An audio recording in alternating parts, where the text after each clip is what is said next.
Could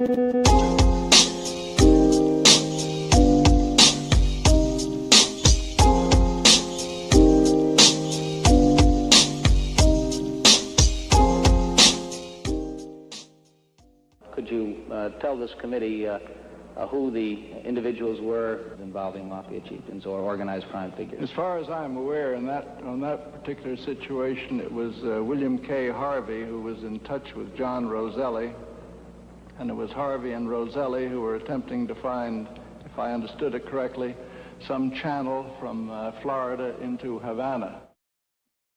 Well, that's true. Mm. It always sounds worse, but when you research it, it makes sense. It sounds bad in those hearings, and he is convicted, by the way, Helms. I think he's pardoned by maybe Reagan or something, but he was convicted of perjury, I believe. I don't think he got probation. Isn't that the hearing where he finally goes, if you want to call that assassinating, then you choose your words. Whatever, that's fine. I won't argue with you. Yeah, no, Helms was quite, he was quite smooth. Let me just put it that way. Richard Helms was very smooth. And I don't mean that in a bad way. I mean, as a political operative, as the head of a branch of the government, he was very smooth. Yeah, and I think I have that clip too of where he said, if you want to call it that, okay. blah, blah, blah, blah, blah. Well, I don't know. Let's take a look if you have it. If not, we'll take a look at it later. But yeah, I mean, if it's available. Leaf number 40 in it.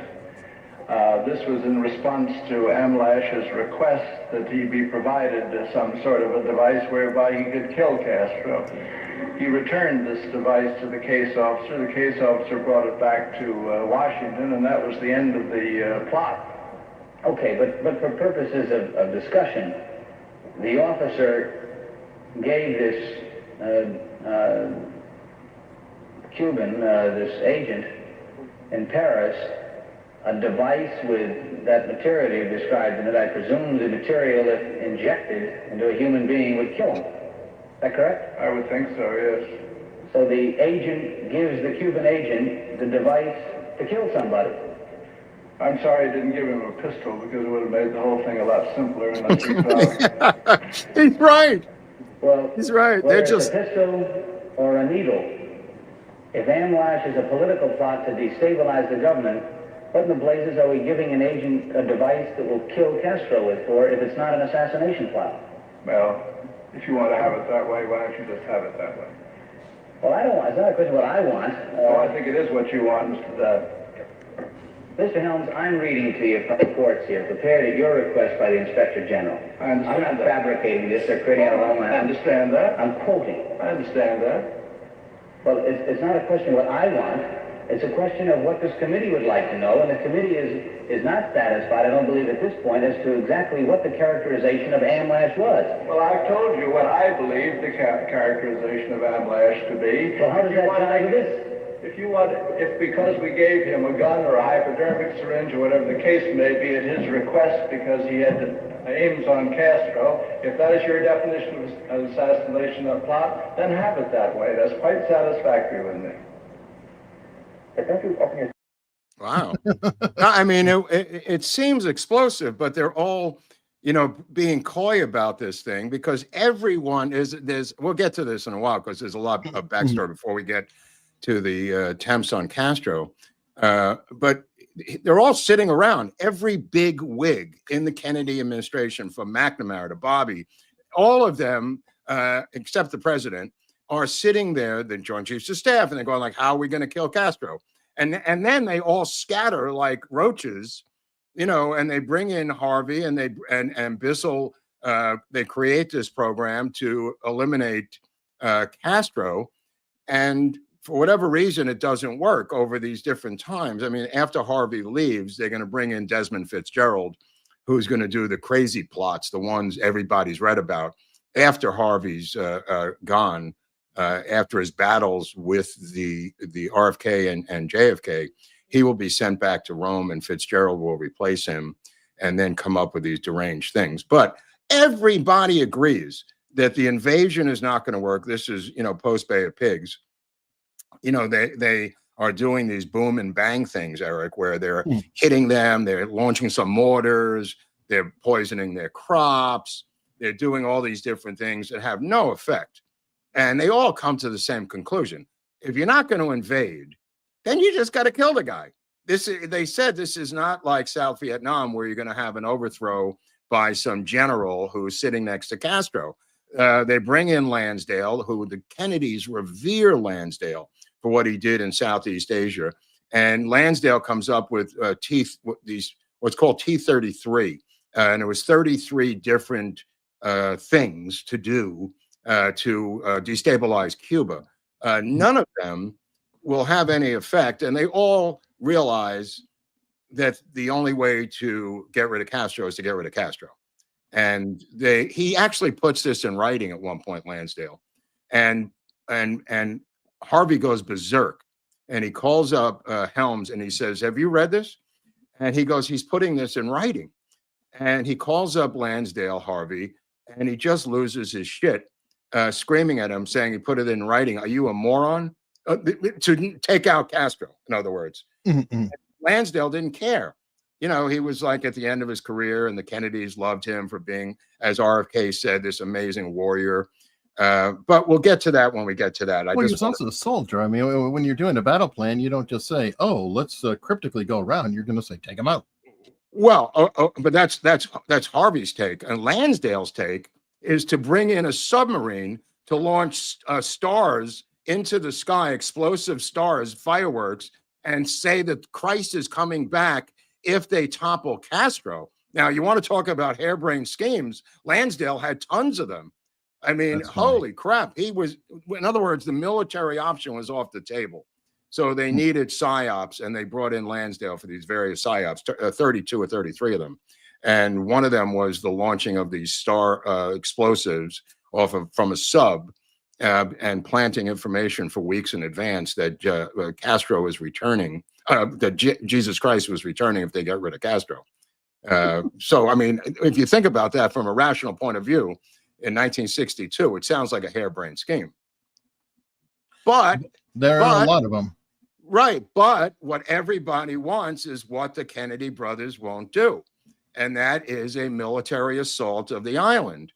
And because they do these tit for tat things, and we'll get back to this a little later, because they do these tit for tat things, Castro and the Soviets believe wrongly that this is a precursor, Eric, to a full-scale military invasion by the United States military. And because of that, they load up the island of Cuba with tons and tons of military hardware, including intercontinental ballistic missiles, which can be nuclear tipped within a day.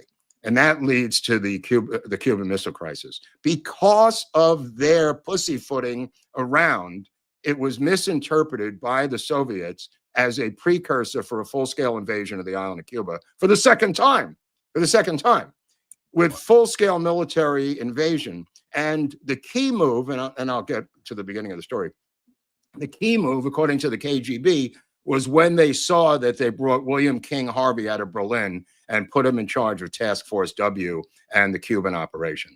That move, because of how big Harvey was in the Cold War, indicated wrongly to the Soviets that they would never have brought in Harvey to run Cuba unless this was a full-scale military invasion.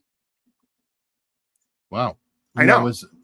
Was it intended to scare them? No. Because it almost sounds like Patton, like they used that fear of Patton to make him a great decoy. Not at all.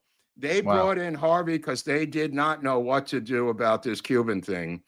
And he was the smartest guy in the room. And we'll get to that when we come back. But let's just go back to the origins of William King Harvey, because he is a fascinating American that I think we've seen with a lot of our different episodes on different people that we've covered over the years from that greatest generation. He's born in 1915 in Danville, Indiana. And you say, well, Danville, Indiana, that's in the middle of the country, Eric. And he has a family that's a little unusual. He has a mother named Sarah King, and she gets this is in the middle of Indiana, Danville, Indiana. She gets a PhD in Elizabethan studies at Oxford. the mother of this guy, and then teaches at IU, at Indiana University. Okay. So Indiana University, his father's a lawyer, by the way, and his mother's a professor. This is Harvey, the only child. The mother teaches at IU, the father's a lawyer. Now, he goes to school in Terre Haute, Indiana, and graduates from this school, regular high school situation. And why does he want to go to law school? He goes to Indiana University, but then he goes to law school. That's him in the upper left-hand corner, far upper left. Yeah, see if I can zoom in. A little higher up in the... I know where it is. I see. Okay, I'm sorry. Anyway, Bill's grandfather owns the Danville Gazette, which is a pretty big newspaper. This is incredible. His father, his grandfather, his great-grandfather, and his great-great-grandfather all went and graduated from IU Law School. Okay. I mean, and they were called Harvey men because it was like 4 generations of them. And he goes there, and as a kid, he works, you'll appreciate this, at the family construction job in the summer, as his uncle's torturing him. And then he goes, this is too much. I'm gonna go to some other family business, which is the newspaper, where he becomes a presser and a reporter this is summer jobs, like when he was in high school, Eric, and in college. And then the press comes down and mangles his right hand, crunching it, which is kind of weird. I didn't know that. And then he has a thyroid condition, which develops where he's got hyperthyroidism, which is what Barbara Bush had, which is the bulging eyes. When you see those photos of Harvey and his eyes are bulging out of his head, it's because he has a thyroid condition called hyperthyroidism from a goiter. But it doesn't stop him. Yeah, well, it'll bulge more as he gets older. It'll start really bulging a little bit more, and then complete bulge by the time he's in his 30s or 40s. Anyway, so he graduates from, when he's an undergraduate, he meets this woman from Kentucky, Elizabeth Howe McIntyre. He marries her. I think he's about 19 when he marries her. And he graduates from IU Law School, and they move to Maysville, which some people may know. It's outside of Cincinnati. This is McIntyre, right? Oh, it's an announcement, right? So she comes from a pretty good family, and they move there. He opens up a law firm there, and he doesn't really get much business. I don't know how much business, but living outside of Cincinnati, oddly enough, he becomes a Reds fan, which he, for the rest of his life, until the end of his life, he's a diehard Reds fan, which is kind of cool. Anyway, so he passes the bar in 1937. He organizes for the Democratic Party for delegates in 1936 in Indiana. He gets into a political thing. He doesn't like it, but in 1940, he gets a telegram. He had applied for this thing. He gets a telegram from J. Edgar Hoover saying, "You've been accepted to the FBI. Here's the telegram. Bring it with you. Come to Washington, D.C." He starts December 9th, 1940. He gets a telegram from this guy. That's the telegram. He may have a thyroid condition too, with those bulging eyes. Who knows? But at age 25, he's like 6 feet tall, 195. He's got to get down to 175 according to FBI regulations to join the bureau. So I didn't even know that. He's got to drop like 20 pounds.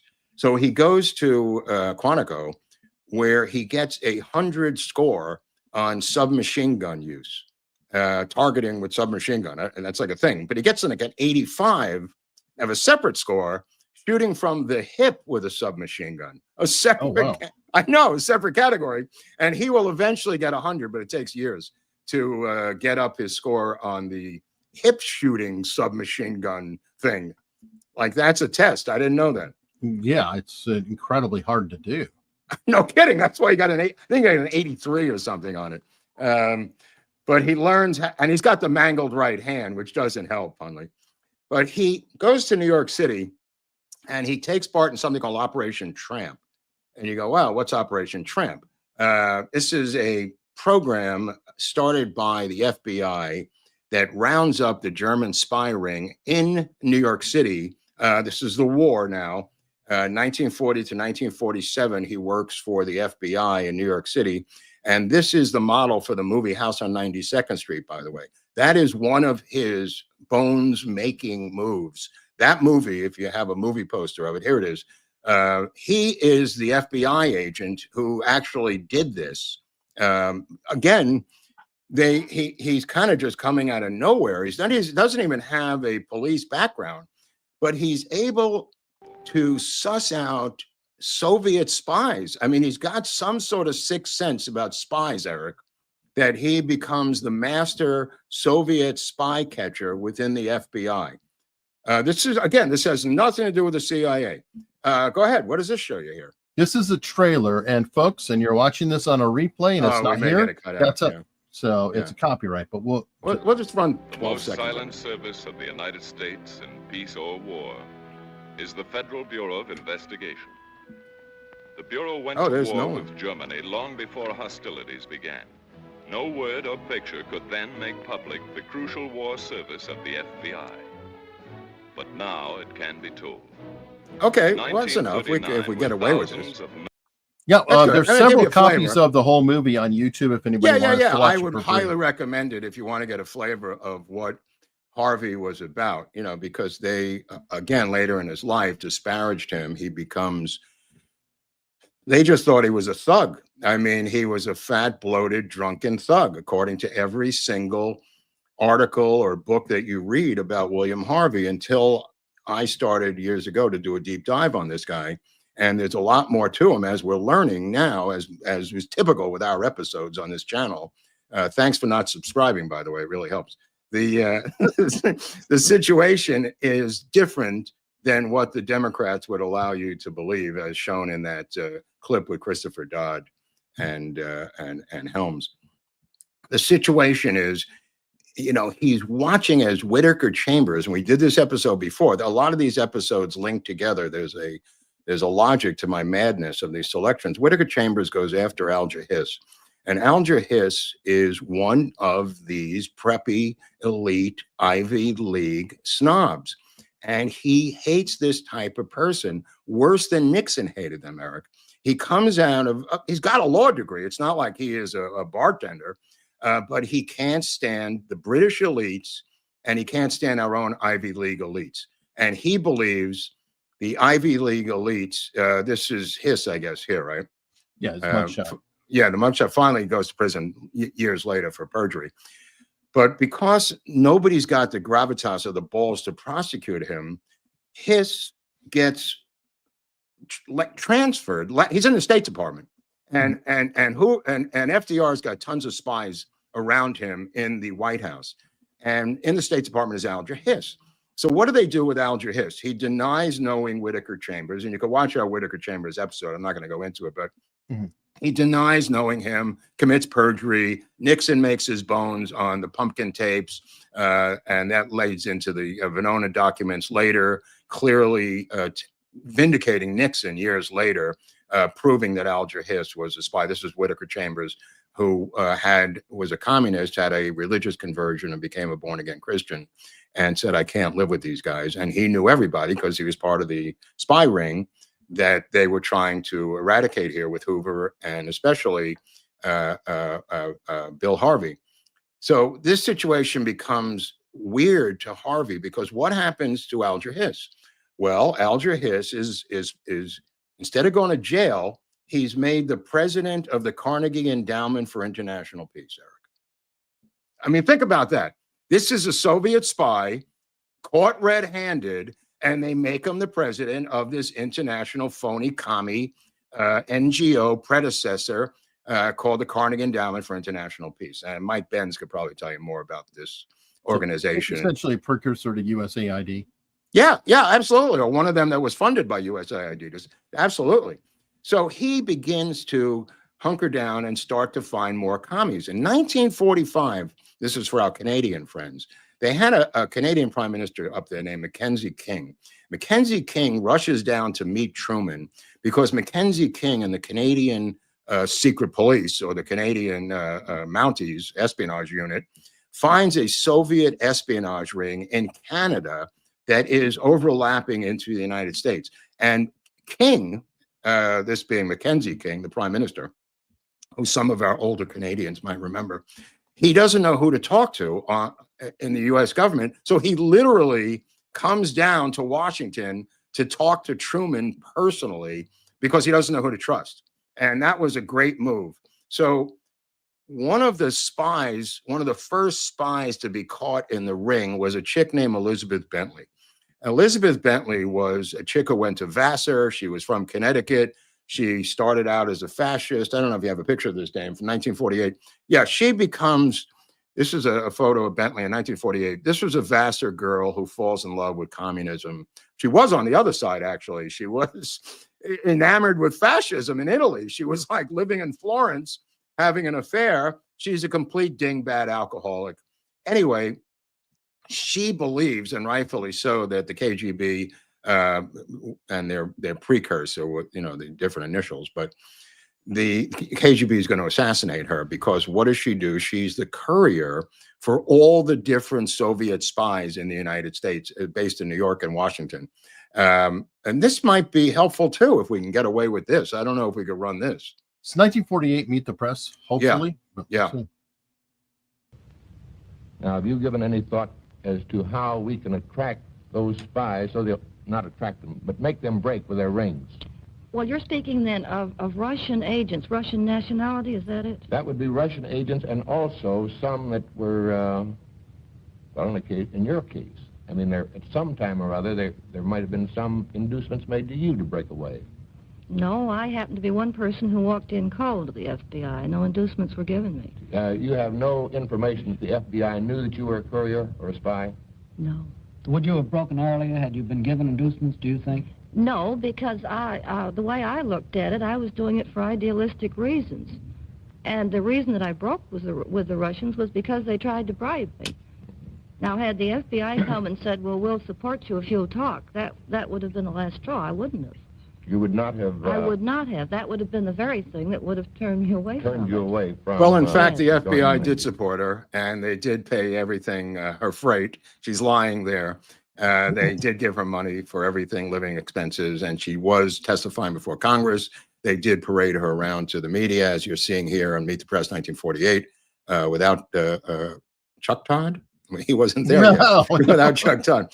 But what happens with our story is that Harvey is sent by J. Edgar Hoover to deal with her, and he interrogates her nonstop, 18 hours a day for 2 weeks. And he gets 51 Soviet agents that are in the federal government named by her. 27 of them surround the president of the United States. And they begin to flee like rats because she, unfortunately for Harvey, now, Hoover. This is Truman. They were surrounding Truman? Yeah. Oh, okay, yeah. I'm trying to keep up. Okay. Yeah. They're surrounding Truman. Again, this situation is 1945. Okay. So he's already dead. And now you've got Alger Hiss, who went with FDR and met with Stalin as a spy going to Yalta. I mean, that's how deep up the ass the Soviets were into the FDR administration. So these spies are really holdovers, Eric, from the FDR administration. When FDR was told Hiss was a spy, he laughed out loud because Hiss was such a Ivy League talent. They just went, oh, that's outrageous. That's how stupid they were. And Harvey, to his credit, is not romantically involved emotionally with these elites. And he sees through their bullshit, this Anglophile bullshit, where they're just completely snookered. And we're going to get to the next case of snookering. But in this case, Harvey gets her to name 27 agents. There was more than that. It was about 100, but 27 hardcore Soviet agents in the Truman administration. And what does Hoover do? Instead of keeping this under wraps, Hoover goes public with it. And Harvey begs him not to do it. And he's just completely depressed about Hoover at this point. So he goes to a party, Harvey, and it's a party for some going away party for another FBI agent. Gets shit-faced, drives home, and pulls over to the side of the road and goes to sleep. It's a Saturday night party. And his wife doesn't know where he is. She's an alcoholic. This is the first wife, Libby. So what does she do? She calls the FBI and says, where's my husband? And the FBI goes, what? So, of course, Hoover flips out. He's demoted in the FBI. He says, I wasn't drunk. My car just overheated in the rain, which was bullshit. They were all drinking. They covered for each other. But Hoover had this 2-hour policy, which I wasn't aware of, where if you're not available for a 2-hour period, you're going to get fired. Any 2-hour period where we don't know where you are, that's can be a fireable offense. So Hoover now, because obviously Harvey's moving up the food chain, and he knows that this guy has an alcohol problem, chain smoking, 5 packs of Camel non-filter a day, with a giant gut, with bulging eyes. He's not exactly a picture of the gay FBI agent that Hoover would love to see. So he doesn't like this guy from day one, but he's the best Soviet counterintelligence agent that they have. So they've reached the loggerheads, and in 1947, what happens? Harvey finds a way out. Aha, they create the Central Intelligence Agency. So he's the first guy to join. He says, I'm out of here. And they say, great, we'll be happy to have you. And he doesn't like any of these people, the CIA, but it's completely the opposite vibe than the FBI. You can wear tattered clothes. They don't give a shit if you smoke and drink. You can have liquor in your office. Everybody hangs out together. It's like the anti-FBI. It's the whole vibe is completely different. And they make him the head of Soviet intelligence branch. Right out of the gate, they go, dude, nobody knows more about the Soviets than you do. Here he is. This is 1955 at a pool party. He will go to Berlin eventually, but he doesn't look like the fat, bloated guy that he will become years later. Anyway, so 1948, Harvey's named Deputy Assistant Director of Office of Special Operations of the CIA. And in 1951, there's a dinner party. Where's the dinner party? It's in D.C., January 1951, in D.C., at Kim Philby's house. Now, Kim Philby is a guy who is going on a fast track to become head of MI6. Philby and Angleton are in love with each other, or at least this is Kim Philby here.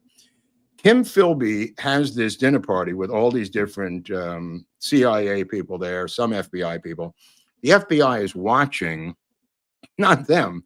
The FBI is watching Harvey because Hoover is now flipping out because various FBI agents are leaving the FBI in a brain drain, Eric, to go to this new cool situation called the CIA. And Hoover is losing his fucking mind. And the one guy he hates the most is William King Harvey. And William King Harvey, in memos and meetings with FBI people, literally starts taunting J. Edgar Hoover and telling him to go fuck himself. No, it's like this. It's so cool. Doesn't it go back to OSS when Hoover was trying to take over the spy operations and was freezing out OSS? Well, at the CIA end was of kind of OSS, him losing at the end of OSS with Donovan. He uses his muscle to stop OSS from becoming the CIA overnight.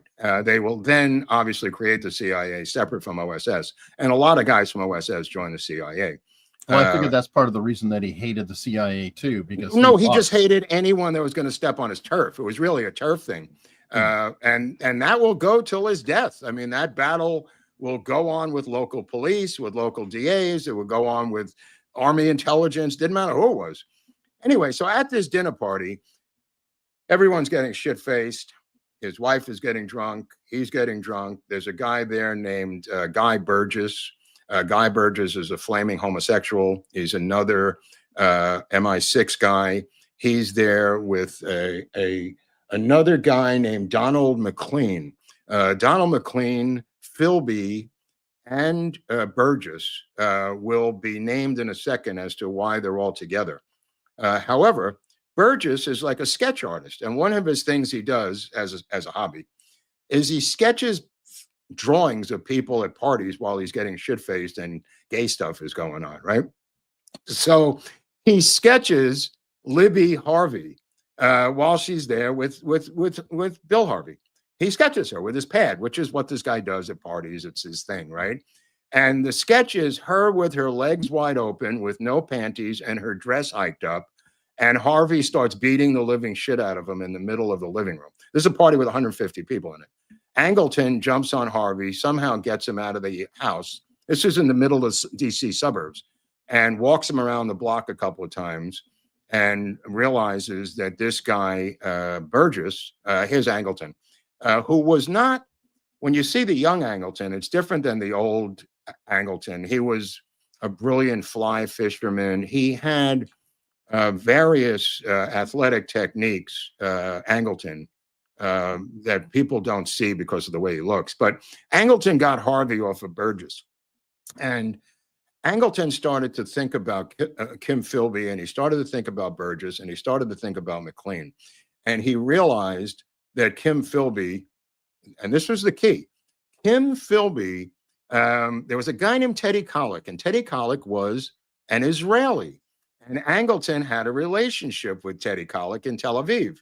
And Angleton, as we learned from the JFK files released by Pam Blondie, that Israel was unredacted in this file of Angleton. Angleton ran and interacted with British intelligence and Israeli intelligence. And Israeli intelligence allowed them to spy on the Egyptians. Why do they want to spy on the Egyptians? MI6 had a plan to kill Nasser with nerve gas. And that's the beginning of this situation where they want to take out world leaders. They did it with Lumumba. They brought in someone else. His own men actually ended up killing Lumumba, but they admitted they would have done it anyway. So the British failed in this nerve gas attempt to kill Nasser. But Angleton handled those two countries. This has nothing to do with the JFK assassination, but people believe that Israel was involved because of Angleton. Angleton's beat involved the British MI6 and the Israeli Mossad at that time. And Teddy Kollek told him, I think Philby is a spy. This is before this is revealed. And Angleton says, you got to be kidding me. He's my best friend. So Angleton is blind because of the Anglophilia that he has. Teddy Kollek doesn't have this. And another guy who doesn't have it is William King Harvey, who figures out and traces the fact that Philby had married a woman and covered up the marriage, and she was a Soviet communist and got divorced from her. And he realizes he has a light go off in his head in traffic in DC one night that Philby's an agent. And because of that, he uncovers the Cambridge Five. The Cambridge Five were these three guys, McLean, Burgess, and Philby, and two other guys who literally stole the nuclear secrets and gave them to the Soviets, along with the Rosenbergs, through Klaus Fuchs, the atom spy in London. McLean and Burgess will flee to the Soviet Union. Philby will not, just like we did with the reason I mentioned the situation with Whittaker Chambers and Alger Hiss, just like we did with Alger Hiss. They don't put Philby in jail. They send him to Lebanon. And he's caught as part of this ring. It's really amazing how deeply entrenched these people get in their own government and their own zeitgeist. He's caught like Alger Hiss was, and Philby is not prosecuted. But again, Harvey is not happy because he wanted to keep running them and try to flip them, make them into double agents. That was his goal, was to, in lieu of the electric chair, make you a double agent, which is possible. Sure. Anyway, so Philby denied he was a spy, even though he had a cryptonym later that came out through the Venona documents and everything else. And we learned that he was indeed a spy, Kim Philby, and a completely, avowed Soviet communist. And how these people got into the British thing was through the schools, just like Harvard today with the Chinese Communist Party. Cambridge was a nest of Soviet spies, and they kept saying, it's Cambridge. How dare you, challenge the Cambridge system? The Soviets seem to agree with you about Philby. The Soviets loved Philby so much that they did this in 1990. They gave him his own postage stamp. But it's very relevant to today because this is where the Marxists live in the universities. This was the beginning of it in 1945. where they infiltrated Cambridge and started to do it in the United States, but mostly in England at the beginning. And this Cambridge 5 thing was a huge, huge deal at the time. Such a huge deal that Harvey, again, now gets credit for being involved in outing partially the Cambridge 5. 1952, he is sent to Berlin. Now, let me explain Berlin, because Berlin is the nerve center of Casablanca-like spying at this time in 1952. This is the center of the universe of the Cold War. As what's his name once said, General George Marshall in 1947, he famously said about the CIA and what they should do and not do in terms of military. He said, "I don't give a shit what the CIA does as long as they give me 24 hours notice about a Soviet invasion." And that's really summed up the purpose of the CIA. Everything about the CIA was to find out intelligence to give us a heads up if the Soviets made a move in Berlin. And that's kind of where Operation Silver comes in. Now, Operation Silver will become Operation Gold. Operation Silver is what really puts Harvey into the stratosphere. He comes up with this plan to build a tunnel. I don't mean a tunnel like you'd see with the drug cartels in Mexico. I mean a tunnel from the U.S. side of Berlin to East Berlin to the East German side, and to wiretap every single Soviet phone in East Germany among the Soviet leaders. And what he does is he convinces, this is a shot of it. Yeah, there's some other photos that are great, but just to yeah, this is after it's blown. It's kind of interesting. This is more of a high-tech photo, but to explain how this thing was developed is going to take a while, because he goes into the administration and the administration of CIA in Washington, and then with political people, and says this tunnel is doable. Nobody will make this tunnel. They are scared to death of getting caught. And Harvey says, if you don't have balls to do this, we're going to lose the Cold War. And he has a series of meetings with them over and over and over again, and convinces them that if they bring in the Army Corps of Engineers, they can build this tunnel. They go to the proving grounds in New Mexico to actually build a prototype in New Mexico of this tunnel, because the soil is the same as Berlin, this sand-like soil that they had in Berlin. And they begin to build a prototype. Now, the full tunnel will be 6 football fields long, the final tunnel. So they build a prototype. The British are doing the same thing. The British are helping us with this too. And we build this prototype at the proving grounds in New Mexico. And they bring in the Army Corps of Engineers, and they realize that they have to go down like 22 feet and then have a ceiling clearance. They have to build a warehouse, a phony warehouse, to house the vertical shaft. And this is on the West Berlin side, right? When they do begin construction of it. They even have, this is in the prototype, they estimate the tunnel cost $400 million, Eric. This is 1945. They walk, this is unbelievable how much stuff they put into this. They take a blind dog and a blind man, and they walk them over the tunnel as they're constructing it in New Mexico to see if they sense that work is being done, because the place that they're building this tunnel is the no man's land on the other side of the wall, going back. Essentially, right. But there's tons of guards walking back and forth.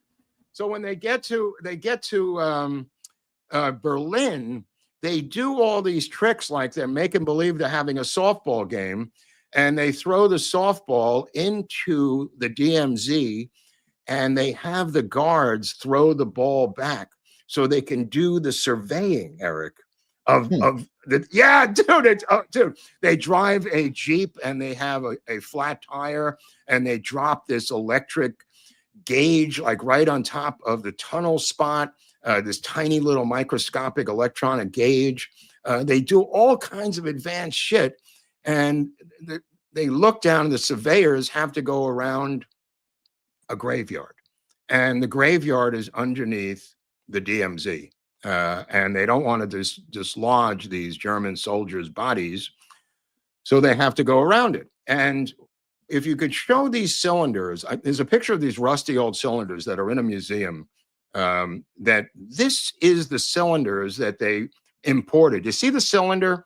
Okay, these cylinders came over from the United States on ships, these gigantic long cylinders, and they put hydraulic jacks underneath them, and they would move them 2 inches at a time in the warehouse. Now, the warehouse becomes a phony radar center. They put a radar scope on the roof to trick the Germans into thinking it's a radar center, but it's not. And Harvey can't even go there because he's such a big wig. He has to take 3 cars at night to get to his warehouse to check on the work, so he's not followed to the warehouse, because then they would know something's up.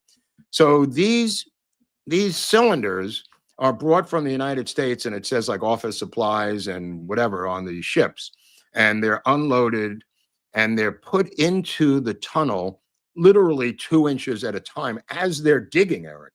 Right. You know what it reminds me of is Hampton Roads Bay Bridge Tunnel. Like they do that for under the water for the ships here. So it's kind of similar, just putting the tunnel. Now, okay, you got to fortify it with the dirt. Keep in mind, they can't breathe.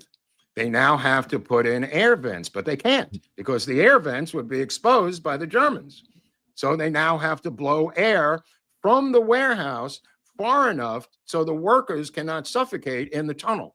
Okay, that's not good enough. Now it's getting hot in there. So then they have to round up all the plastic tubing that Sears Roebuck has in the United States of America and buy all the PVC pipe tubing so they can pump in air-conditioned air so they continue the work and put in these electric coils that go in there to wiretap the. There's 3 major cables that they're tapping into that run into this thing. It's got 117 spin-offs out of them, some enormous amount of cables that are in there. And they've got to, this is where the British are going to come in because their expertise is to tap into them. Yeah, if you look at, this is the German police. This is after the thing was blown. Sure. But it look gives you an idea. All those cables are taps. Okay. Essentially. All of those cables are taps. In the warehouse itself, in the warehouse itself are 600 Ampex tape recorders, reel to reel, recording every single thing 24/7. These are now flown back to a place called the Hosiery Mill, which is right on the mall in front of the White House, where every single translator we can get our hands on who speaks Russian and German begins to translate these recordings that are on these tape recorders, the 600 Ampex tape recorders with these reel-to-reel things. So they're brought in to translate, and they have to translate as fast as humanly possible. Otherwise, it's wasted intel, Eric. In other words, even after the tunnel was blown, there were 3,214 lines, phone lines in there. From 3 of these mass cables.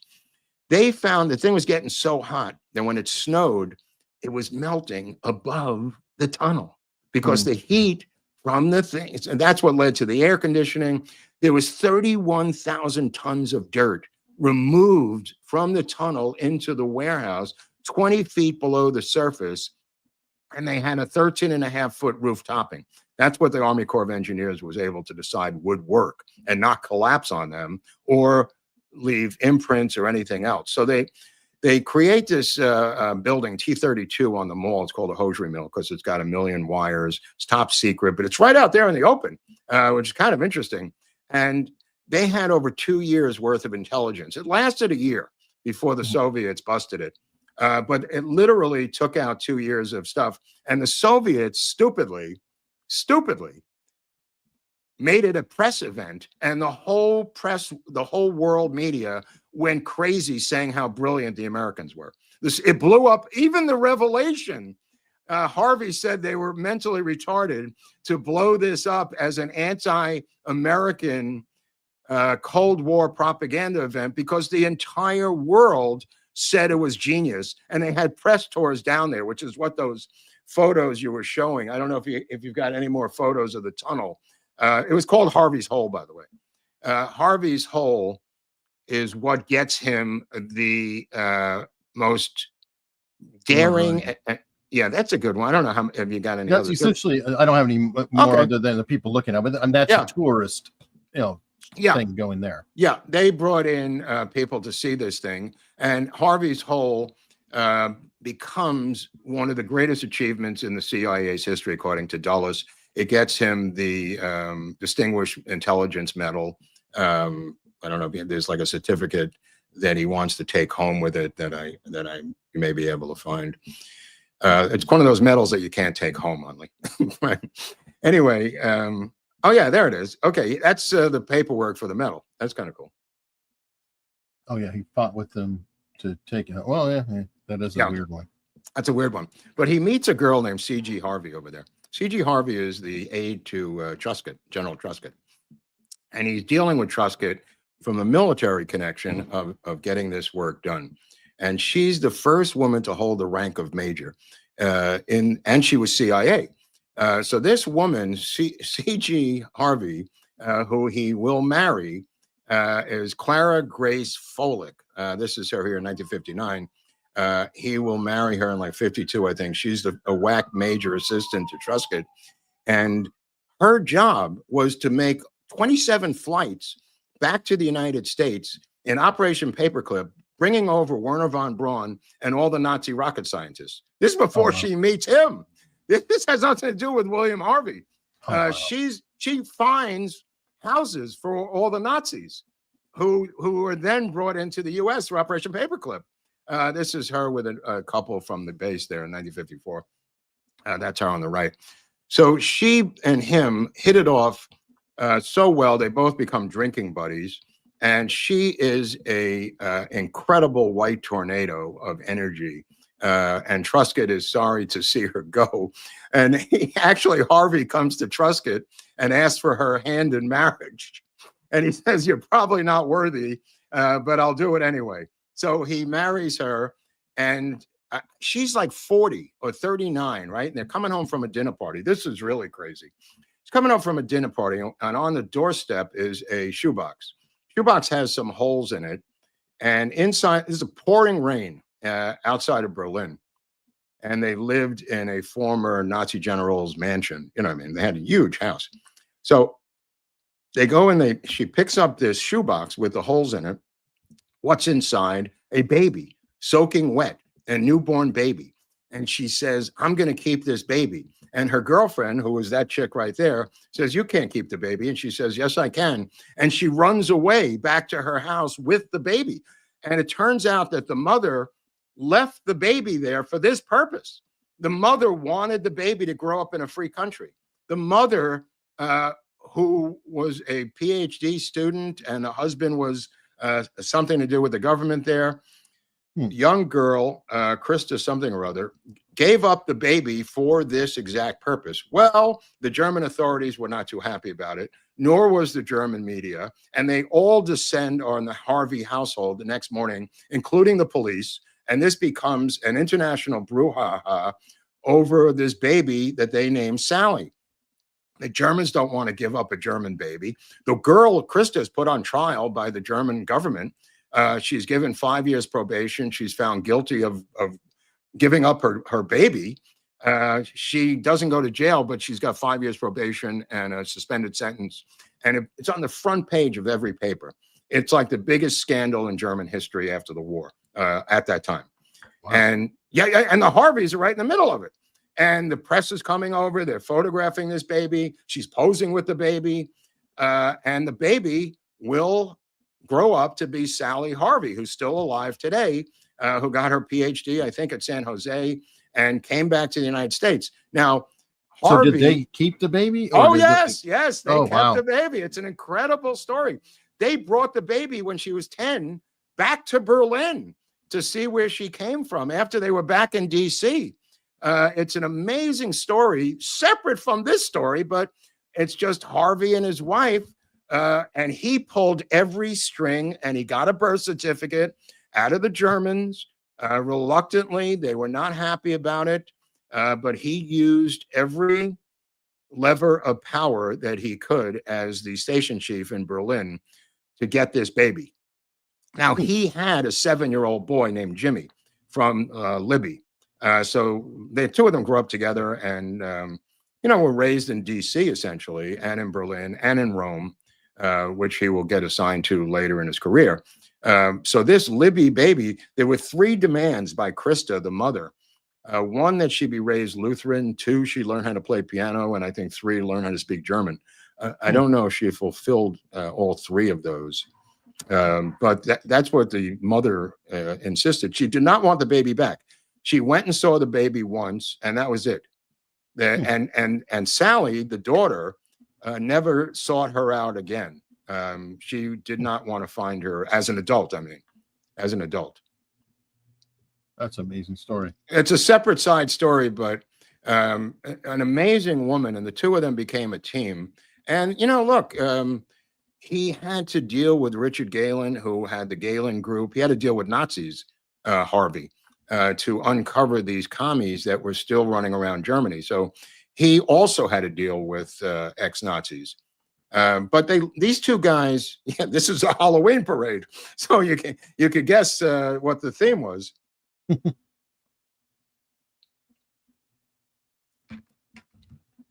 So anyway, the two of them together, Angleton and him, were known as the poet and the cop, because he acted like a detective from a TV show. That was his MO. He was brutally harsh. He had a voice like this. This was his voice. You think RFK's got a strange voice? Harvey's voice was like a frog, and deep baritone voice. A complete guy who was a hothead, who carried 3 guns on him at all times. He had a gun, pearl-handled revolver. He had a .38 detective special, and then he had a Derringer on an ankle. And nobody did this. Nobody in the CIA did this, only him. Nobody carried weapons. We'll get to this in a little while, but even in Berlin, nobody carried these weapons. And he would have 7 martinis at lunch and then fall asleep at his desk with his guns exposed, and someone wrote on a note, "Fastest gun in the West," and pinned it to his back while he was asleep one time. Dude, but while you had a meeting with him, he would take out the gun, take out the bullets, and put them in the revolver, spinning it around while he was talking to you, and then take out a knife and clean his fingernails with his knife. This is what he did, even with RFK. And that, we'll get to that a little later, but that's kind of funny. He had these guns on him all the time, and nobody else did. And he said, to answer the question, why? He said, if you had to carry as many secrets as I do on a daily basis, you'd have as many guns as I carry. And that was his answer to that. And he was a street guy. He was a guy who met with these agents in fucking alleyways and shit in Berlin, and then later in Rome, and then later even in New York when he was an FBI agent, Eric. So this guy was not a paper pusher, is what I'm trying to say. Angleton was a paper pusher. That's the difference between Angleton and Harvey. Angleton never left the office. He was OSS to begin with, but he was an intelligence guy in OSS. So Harvey was a physical thug, and that's where he got his reputation from. But even at the age of 15, he had the IQ of someone who was 25 in school. Like, he just blew out the tests. He blew out everybody. He was the most brilliant kid in college, and tried to join the military when he was 15 to no avail. They wouldn't let him. Anyway, that's how he ends up at the FBI.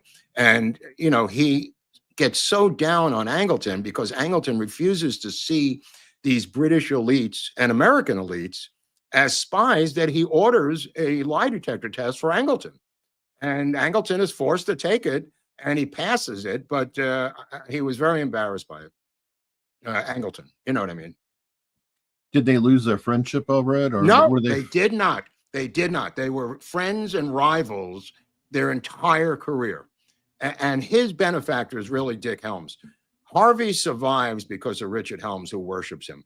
And Helms supports whatever Harvey does. And it goes back to the FBI. It goes back to Harvey's hole. The Berlin Tunnel which these people later poo-poo, do not understand how big of a deal this was in 1952. They don't understand how big of a deal it was to bust open the Elizabeth Bentley spy ring in 1948, or to take down Philby in 52. They don't get it, but the CIA gets it. And that's why Harvey is bulletproof, because they know who he is. And he's one of the OGs, Eric, as you pointed out. What about George Blake, who leaked the information about the tunnel? It didn't really matter at that point, they said, because the Soviets did not want to bust open the tunnel because they were protecting George Blake as a spy. So they didn't want to out George Blake, I think was the rationale. I don't know if that's true. Which is just so weird. It's like, okay, so let all this stuff go by because you want to keep somebody's cover. I never bought into that. I've heard that, but I never bought into that. But we now have to bring Harvey to Europe in 1960, where he's sent to Rome. And why is he sent to Rome and to Europe? And his plan is, it's kind of interesting, to find assassins, not for Kennedy and not for anything else, but safecrackers, break-in guys, second-story men is what they called them, and to put together a team. And we see this years later in the befuddling version of it in the Watergate Plumbers Unit. He is tasked by Bissell, by Helms, with finding a group in Europe, not here, of European safecrackers. Why? This is Bissell, by the way. He will be thrown under the bus because of the Cuban Missile Crisis. Another Yale elite graduate. He will be fired with General Charles Cabell and famously Allen Dulles, the three of them. And they'll be replaced by a guy named John McCone. Now, John McCone is famous because nobody told him anything. And John McCone did not want to know anything. He was a deeply religious Catholic man, and everybody in the CIA didn't know who this guy was.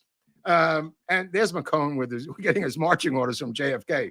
The guy knew nothing about intelligence. He was a businessman, and they all said, don't tell him anything. So nobody told him anything. Helms was essentially running the CIA.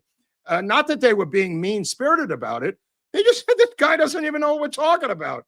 When he found out about the assassination things, he almost had a meltdown because he said, I could get excommunicated for this from the Roman Catholic Church. Oh. And they're going like, that's like, who gives a shit about your problems? But anyway, so Harvey has to put this team of safecrackers together. And that becomes his connection to Johnny Roselli, because he goes in, gets these mafia guys out of Sicily, Harvey. And this is young Johnny Roselli here, whose real name is Filippo Stacco. Filippo Stacco is his real name, raised in East Boston.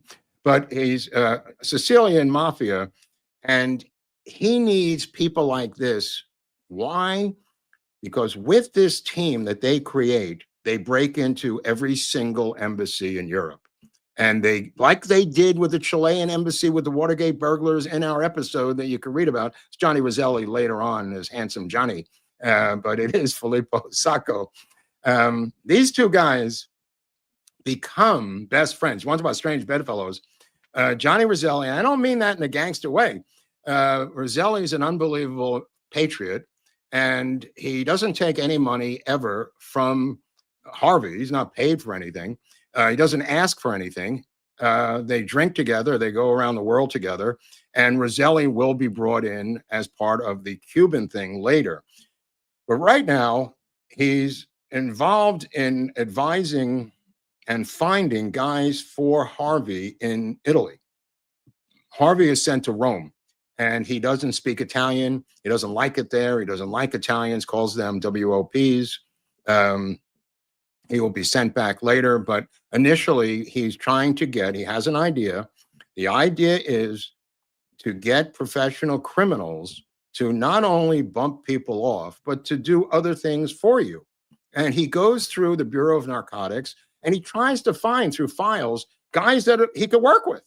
And this is where Roselli comes in, leads him to Trafficante, leads him to the other mobsters in Cuba. Is this tied to Gladio or no? Yeah, this is all part of Operation Gladio. Absolutely. Okay. It's all anti-communist stuff. Italy becomes the new front ground the new center of anti-communist behavior, because the Soviets are pumping money into that, and we don't want to lose these democratic elections to allow the Soviets to take over Italy. So Harvey and his men are funneling millions of dollars in cash to our democratic candidates in Italy at this time. And one of Harvey's plans is to fight the Soviets using these criminals and put together this task force to, like I said, burglarize safes, second-story jobs, and things of that nature. And they feel this is morally okay because it's the Cold War. I don't know if they're going to pay these guys or whatever, but there's plenty of money floating around. So he gets a call about Castro and the assassination attempts on Castro, and he's brought back to the United States, and he's made, in 1962, he's made the head of Task Force W. He names it Task Force W. He is the guy who comes up with that name, and it's named after, I think, William Walker, who single-handedly tried to take over Nicaragua and was killed by a firing squad because of a U.S. military firing squad for not renouncing his own U.S. citizenship. It's kind of weird, but Harvey explained it to people, and they thought that was weird. He made Roselli an Army colonel, Eric, and it's kind of like what they did with Lansdale. Lansdale had no connection to the military, and they made him a brigadier general in the Air Force, even though he didn't have that was all made up. So he does the same thing with Johnny Roselli. He makes him an Air Force colonel, and he grants him access to JM Wave in Miami, and helps him. He wants Roselli to help him put a force together with Giancana and Trafficante. This is where it all starts. This is where all the crazy stuff comes from, erratically, that the mob killed Kennedy. It's really that they're planning to knock off Castro, and the mob is used like Harvey did in Western Europe. They bring it back here to use against Fidel Castro, the same plan. And Harvey is put in charge of it because of his success in Rome. Wasn't it partly because the mob had so many investments in Cuba? So they were not very really. happy Not really. They had the same investments in the DR too. They try to do the same thing in the Dominican Republic. That's just an urban myth. This all goes back to Italy with Operation Gladio and World War II, where what's his name was brought out of jail and went to Sicily to give us some logistics on the landing in Italy in Salerno. The mobster who I forget his name, the New York mobster who they got out of jail, Albert Anastasia, I think, and a couple others. Anyway, we had this relationship going back to World War II involving the Italian campaign. That's where it really starts, because we didn't have the maps and the expertise or Italians who knew how to do this. And they traded with the mobsters for parole. Roselli, on the other hand, was not a violent thug at all. He was a guy who was a con man and a thief who was very wealthy and had a lot of success with his scams, but he wasn't a killer. He was not a thug. He was not Gambino at that point. Earlier in his life, he was, but this is an older Roselli who turns him on to definitely more refined. He's wearing a $15,000 watch. He's got $20,000 outfits and houses, and he stays in the best hotels. He never asks Harvey for a dime. The only thing Harvey did was pay for his flights so they could go to the Fontainebleau in Miami together and a bunch of other places. But he doesn't really need Harvey. Harvey needs him. Put it that way. So what does he create? He creates ZR Rifle. And ZR Rifle, Harvey is director of plans now for the CIA. And ZR Rifle is the plan to assassinate foreign leaders if needed. And this is the one I mentioned where Lansdale actually puts it in a memo and Harvey has a complete meltdown. He calls it executive action, is what they called it in terms inside the CIA. Harvey doesn't even want to go that far, calling it executive action. He thinks that's too on the nose. He calls it a magic button as his code word for killing whoever they want to kill, But right now they have no choice but to come up with a plan through ZR Rifle and a plot to kill Castro, and that's Cubark, Kubark is the code for executive action. If people want to write that down, Harvey. What did you say? Cubark? Yeah, it's Kubark, and I've got a manual. You realize that's almost one letter off FUBAR. Well, it's two letters off because it has a K at the end. Well, never mind. But yeah, right. So Cubark, KU is the code, by the way, and then Bark for the people who follow that stuff. But I actually have a manual printed with illustrations on how to assassinate a boardroom. I could show this. Maybe I can upload it. I don't know. Maybe I did already on Locals. I've got the manual from the CIA from the 1970s on how to assassinate an entire boardroom and other sketches on how to literally put explosives into a headlight of a car with gasoline through a pinhole. And then when the halogen light would heat up, it would be a flame. This is the best one. I put this in a script in the movie The Recruit. They didn't film it. Which they should have, because the brilliance of it cinematically would have been wonderful. You injected this lighter fluid or petrol substance with a syringe, Eric, into the headlamps of a car. And then when the lights came on and it heated up, the two headlamps became flamethrowers. It was just my favorite thing in the script. But I got it from the CIA manual. I didn't make it up, you know. Anyway, so Harvey's put in charge. He's running Division D, and he brings in he tries to find these hitmen with the help of Roselli. And him, like I said, him and Roselli become best friends. And he recommends Corsicans, not Italians. He recommends Corsicans because the Italians could be traced back to the mob. The Corsicans could not. And this becomes part of the JFK assassination folklore that the shooters, and it might not be folklore, it may be true, I don't even know, that the shooters may have been Corsicans rounded up by Harvey for these other projects. And Trafficante and Giancana are brought in. Giancana has a girlfriend named Phyllis McGuire, and she is wiretapped by the FBI, and her boyfriend, oddly enough, is not just Sam Giancana. It's also Dan Rowan of Rowan and Martin's Laugh-In, the comedian. Yeah, it's kind of interesting. Dan Rowan gets involved in this, who is the straight man to him and Martin as a comedy duo. Little weird things. That's range. No, I know. Mafia boss and the comedian. I know. Wow. But anyway, he goes to see JFK, and Lansdale. When Lansdale goes to see JFK, JFK says, "So you, my friend," JFK was reading all the Ian Fleming books. He had just finished Thunderball, and he had read From Russia with Love, and he's in love with 007. So he says to Lansdale, "So you, my friend, are our 007. And Lansdale says, "No, I'm not." He goes, "What? I heard you were." He goes, "No, it's this other guy." And he says, "Well, bring me the other guy." And Lansdale goes and gets William Harvey to bring him to this meeting with John F. Kennedy in the Oval Office. So they're about to go through the door. And I guess this is a caricature of the story. They're about to go through the door, and Lansdale says to him, I guess that's Lansdale on the right, he says, "Are you packing?" And he said, "Of course." So he takes out that gun on the right, and this is the door's not open. This is outside the Oval Office.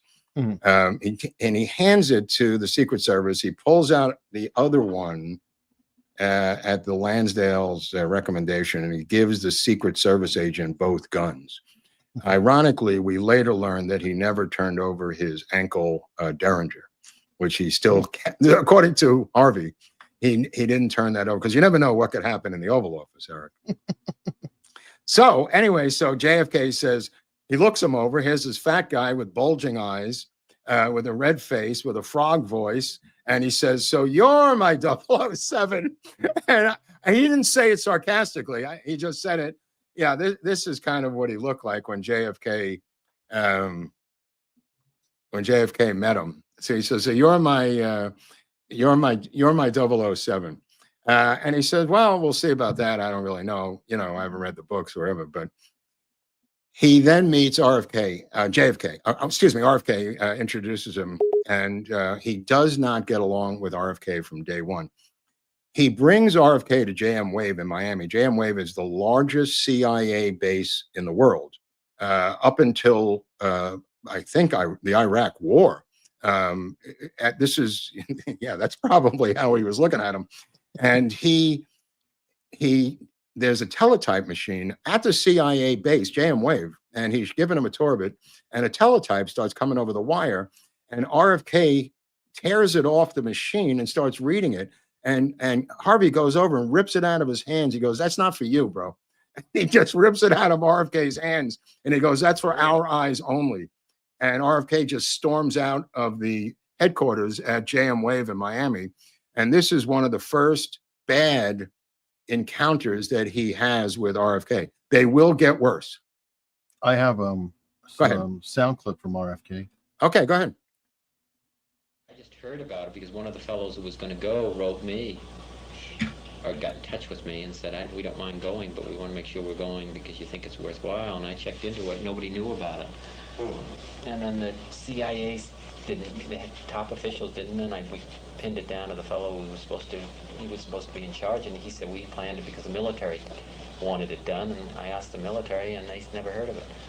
Oh my God. This is the same fellow who put the tunnel under Berlin, and so he was, you remember that tunnel, 1948? They constructed a tunnel under and built it up into the intelligence office of which was a hell of a project. Yeah. But he did that better than he did this. Of course, I was furious because I said, "You're dealing with people's lives. And the best of the Cubans, and they're the ones that volunteer, and then you're going to go off with a half-ass operation such as this." We had a meeting at the Pentagon on it. I've never seen him since. Okay, well, that's a lie. The Pentagon just denied it. But what Harvey pointed out, and the Pentagon privately admitted, this was standard operating procedure. He was sending in 3 boats of 18 intelligence people in preparation to an invasion of the island of Cuba, which is what everybody thought was going to happen. And he wanted to have boots on the ground. He did not make this up. This is right out of their handbook at the Pentagon. The Pentagon simply refused to back him, and he was thrown to the wolves and sent back to Rome. That was the end of his career. But that's at the very end. He battles with the Kennedys nonstop through and up to the Cuban Missile Crisis because they're amateurs, and everyone is kissing their ass except for William Harvey. He literally is screaming at them, going, "You don't know what the fuck you're doing," to the president and to RFK.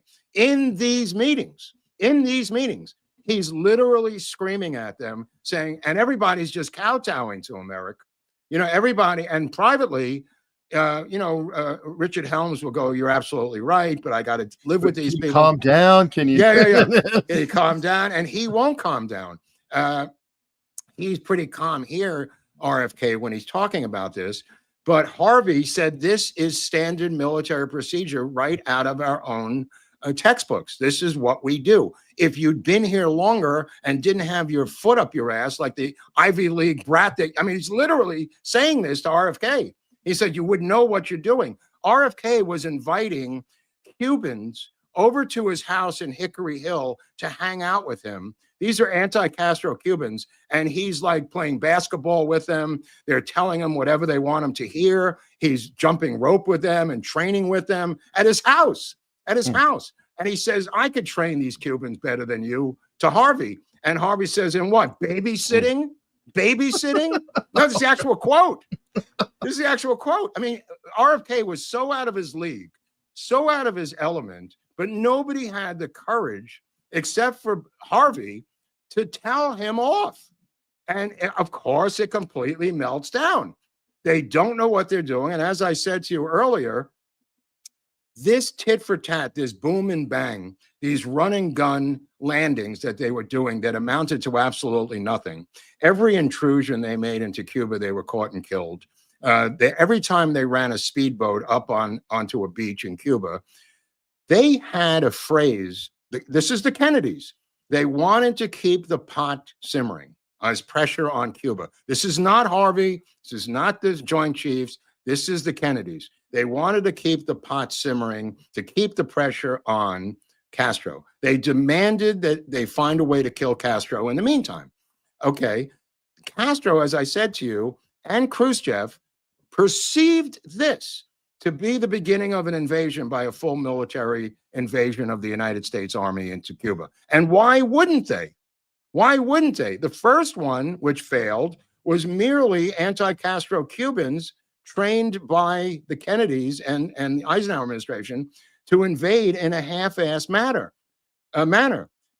Why wouldn't Khrushchev and Castro believe, with all these incursions, with these ship sinkings, with the poisoning of their crops, with this U-2 flyovers, all these different things, why wouldn't they perceive this as a precursor to a full-scale military invasion, Eric? What else could it be in the history of military operations?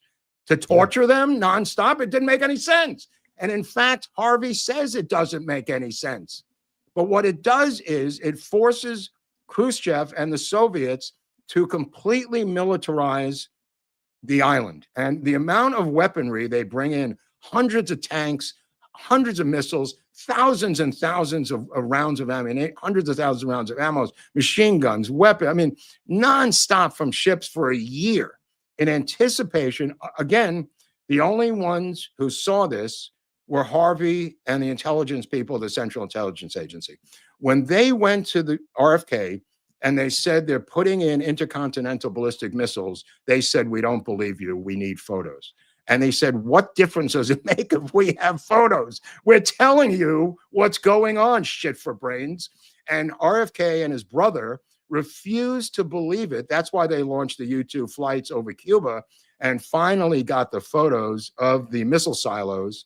And go ahead.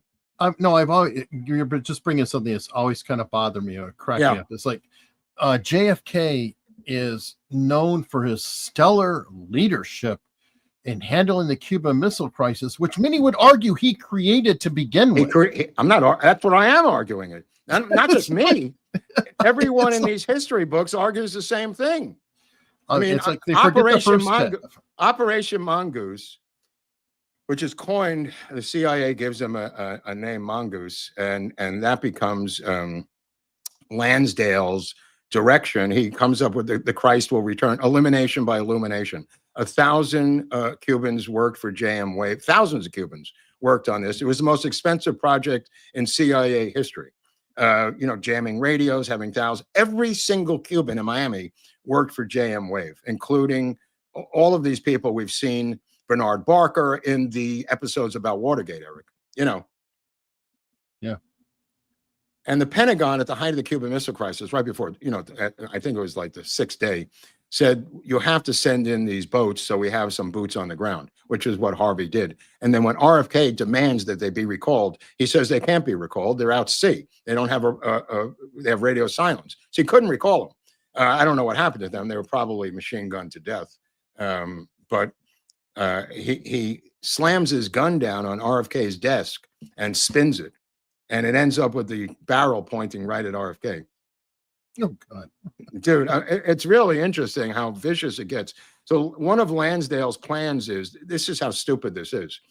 You know what his counterintelligence moves are?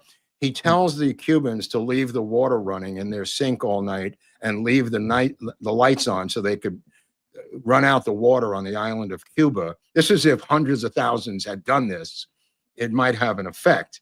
And leave all your lights on at night. They had these condoms filled with graphite that he wanted them to put into engines to destroy the vehicles. All, nitpicky little things. But it all ended up with Cuban missiles pointed at New York and Miami, Philadelphia and Washington with nuclear warheads. They did this to themselves. They did this.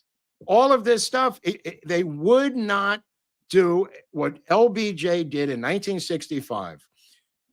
20,000 Marines goes into the Dominican Republic and topples the regime, preventing it from becoming communist. LBJ himself does this 2.5 years later, and there's not a Democrat in this country who knows what I just said. That's how secretive the use of the 20,000 Marines was in the Dominican Republic uprising.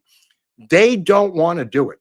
And by the time the Cuban Missile Crisis happens, There are 45,000 crack Russian troops on the island of Cuba, and they're all wearing fancy Hawaiian shirts to boot, which they never got back. They weren't dressed in military garb. Wow.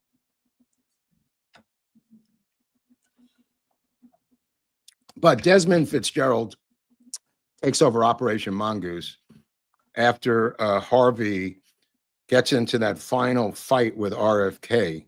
And here's Desmond Fitzgerald. He's out of New York. He becomes the new leader of Operation Mongoose. And he's the guy, because they want these harebrained schemes of Kennedy's.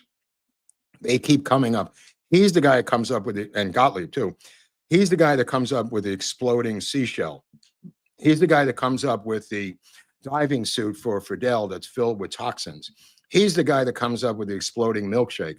He's the guy that comes up with all these harebrained schemes, the so-called 120 different assassination attempts. This is all because they refused to do what LBJ did in 1965, which is to invade the island and get it over with. I mean, thousands of people died. I mean, everybody from the Bay of Pigs, something like hundreds of millions of dollars was paid by the Kennedy administration to Castro to get the prisoners out of Cuba, the survivors of the Bay of Pigs, as we've discussed. They delivered 10 million pounds of medical supplies to the island of Cuba in exchange for those prisoners from Cuba. So to answer your question, they were incompetent, and everybody in the military knew. I mean, they were so inexperienced that nobody could do anything except advise them, Eric. They had no experience. I mean, he put his own brother, the Attorney General of the United States. Imagine if Pam Bondi was running the Ukrainian policy right now. That's the equivalent of what I'm talking about. He's barely the Attorney General. I mean, he's the campaign manager for his brother's 1960 presidential campaign. And he never did that before. I mean, not to shit on Robert Kennedy, but the guy was way out of his league. He was way over his skis, Eric. Yeah, and that's not going to go over well to old school people who've been around a long time. Of course, these were the World War II people. Think about the year. It's literally 18 to 20 years after the war. So these guys who may have been 25 then are now 45 years old. Every one of these guys, maybe 50 max. These guys all defeated the Axis powers. Now they're being told by this pipsqueak how to deal with Cuba, and it blows up in their face because Khrushchev somehow smuggles in nuclear missiles onto the island. It really is an astounding story of failure, and they continue to try to point the fingers in other directions historically, including the Joint Chiefs of Staff, including Curtis LeMay, including the CIA and Dulles. They had nothing to do with this failure. They did everything that these guys told them based on how you handle this, including by their recommendation of McNamara and his advisors to create an assassination squad that later is now in folklore, somehow kills Kennedy because it was created by these people, ZR Rifle. I mean, it's a little much. When some of this, the half steps and half measures sound like McNamara in Vietnam later on. McNamara is a person that they point fingers out at this, and McNamara is so afraid to do anything, but turns into a warlord under Johnson. Like 2 years later, completely reverses himself and becomes like this maniac warlord regarding Vietnam. But under the Kennedys, politically, he was smart. He reflected their tepid desires in Cuba. I mean, LeMay said, blow them off the face of the earth. You know, and Kennedy said, I can't do that. You know, that would be outrageous. You know, but what's worse than that? You know, I mean, they took the missiles out of Turkey, but what was left of the policy, and then we'll move on to Rome. What was left of the policy was a hands-off policy on Cuba by the United States government as part of that agreement. And because of that, millions and millions of people in Cuba had to live under a brutal dictatorship for the rest of their lives and multiple generations. The ones that couldn't escape, like Yasiel Puig, the Dodgers right fielder, who floated on a raft with his mother in shark-infested waters, being paid, having paid the Mexican drug cartels to get him on the raft and get him into Miami, and others, you know, tens of thousands of others who had to do the same thing. Right. I know you were at Guantanamo. I mean, Puig talked about this story. This is all because of the Kennedy foreign policy in the Western Hemisphere to Cuba. The fact is that they allowed this thing to exist because they did not have the cojones to take them out physically. And that's just the reality of it. It was too late, you know, by the time they got the nuclear weapons in there, of course. That was way, way too late. What are you going to do with these nuclear weapons? Then it was a standoff, so he went with the blockade. But anyway, that's a story for another day. Harvey gets sent back to Rome, and it kind of it's like a charitable departure. So they all celebrate with him. Everybody, Angleton, they get this waterfall of champagne at a restaurant that's shooting up champagne, and he puts on. This is Harvey and these other people. They put on Julius Caesar as a play at the party, and he plays Julius Caesar, and he's stabbed in the back by Brutus, played by RFK, not the actual RFK, one of his friends playing RFK, which is kind of funny for this going away party that Harvey has. And he goes back to Rome, and he during the Ides of March, actually, it was kind of interesting that it was March 15th. Ironically, and then he just continues to drink in Rome nonstop until he's literally recalled to Washington. It's ironic that I always thought it was ironic that RFK kills Caesar in this play, and RFK himself is killed by Thane Eugene Caesar in real life. I mean, think about that. But anyway, so Harvey continues to drink because his career is over. Him and his wife are in Rome. He doesn't want to be there. He's eventually called back to D.C. They don't know what to do with him. His alcoholism has progressed to where he's just drinking around the clock now, Eric. And they just give him a job in an office. Yeah, this is years later. We'll get to this, but 72. Yeah, I'm talking. This is what I'm talking about now is 1965. So he is given a job in an office with no files because it took him a couple of months to get out of DC, and they just let him sit there. And it was like people were so sad to look at this great guy, you know, just sitting at this desk, unconscious half the time with gin bottles inside the desk and Campari on his desk. And, you know, it's a very young man, and he goes back. He's living in D.C. Finally, he's forced to resign from the CIA, and his wife says, "Let's go back to Indianapolis." They go back to Indianapolis. They move home, quote unquote. They finally leave D.C. He gets these letters, a letter from Dulles. He gets letters from Helms. He gets letters from Angleton.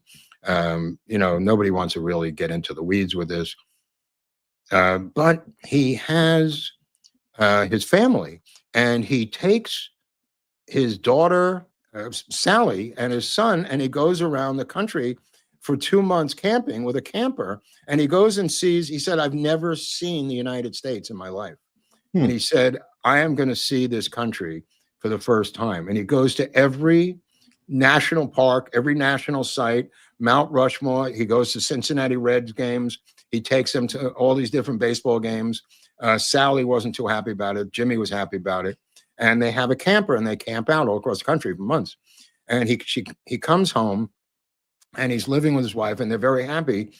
And if you could show that picture, because I think if you look at that picture you just showed, 1972, you'll see a thinned down guy who quit drinking, got sober, and got into spending time with his wife and family. And most haggard Bill with CG in Florida. But he's lost a lot of weight in this picture. Well, he quit drinking. He quit drinking. He got sober. And a lot of that is weight from drinking. So he is actually enjoying life for the first time. Now, keep in mind, he believes the KGB is coming to kill him. He has 50 guns scattered around his house. 50 in the house, underneath the toaster, underneath the toilet, underneath. Well, he does look like Hunter S. Thompson there. It's very Hunter S. Thompson-esque. Yeah, he's packing all the time. He's not paranoid, but he is paranoid and not wrong.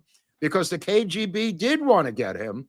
And at one point, they broke into his house and somebody went through his files when he wasn't there. And she was out on the front porch, his wife, and came in and they ran out the back door. So they were not, paranoid. They realized that this guy had a lot of information and made a lot of enemies and had files. He had 3 one-ton safes in his office at the CIA with bombs on top of the safe that could ignite to blow the safes if somebody broke in to break into the safes. He had bombs on top of each safe, 3 of them. Just totally, Angleton had a similar thing, but him and Angleton were still friends. They were still contemporaries. And then what happens? He gets called to testify. Harvey does, and so does Angleton, before the Church Committee. This is another part of the Jimmy Carter era where he testifies in closed session, Harvey, and he said they never, this is Angleton testifying, but Harvey, there's no photos of him testifying before the Church Committee because it's done in closed session. And he said afterwards, they did not ask me the right questions about the stuff that we were doing, and he just laughed about it. And he was really, shucking and ducking and jiving with them, if you read the testimony. And then the House Assassinations Committee comes in afterwards. But this thing with the Church Committee, all of the CIA goes down. This is what cleans house at the CIA because the Democrats are in power. And like we've seen with them, Jimmy Carter puts in Stansfield Turner, an admiral who knows nothing about intelligence. They hate Stansfield Turner, and the whole CIA goes into the shitter until Reagan comes. Yeah, until Reagan comes in and puts his campaign manager in charge of this is Turner, right? Stansfield Turner. Yeah, he doesn't know what's going on. He's like McCone.